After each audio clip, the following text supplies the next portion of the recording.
Donkey route అందామా donkey route అందామా దాని ద్వారా అమెరికా యూరప్ దేశాలకు వెళ్ళే వాళ్ళ సంఖ్య పెరగటం, అందులో దానికి సంబంధించి ఈవెన్ వీడియోలు సినిమాలే వచ్చినటువంటి చూసాం. వాస్తవంగా బ్రిటన్కి 2018లో ఇట్లా అక్రమ మార్గంలో వచ్చిన వాళ్ళు 13,377 అయితే 19 నాటికి 16,281, 20 నాటికి 17,100, ఈవెన్ కరోనా టైంలో 21లో కూడా 36,813కి పెరిగింది.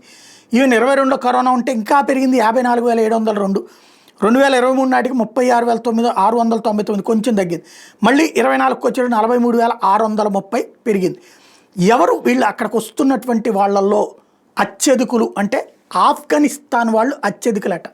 ఇలా అక్రమంగా వచ్చే వాళ్ళల్లో 17% మంది ఆఫ్ఘనిస్తాన్ వాళ్ళు అయితే 14% మంది ఇరాన్ వాళ్ళట.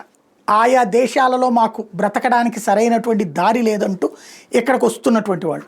అలా వచ్చిన వాళ్ళు ఆల్రెడీ అలా వచ్చిన తమ వాళ్ళతో కలిసి ఉంటామంటూ పని ప్రారంభించి క్రమంగా నిదానంగా ఏం చేస్తున్నారు, అక్కడ మళ్ళీ షరియా చట్టాలు కావాలి, అక్కడ మతరాజ్యం కావాలి, ఏ ఆఫ్ఘనిస్తాన్లో దేని వలన సమస్య పడ్డామంటున్నారో అదే సమస్య ఇక్కడ సృష్టించుకోవడానికి సిద్ధపడుతున్నారు.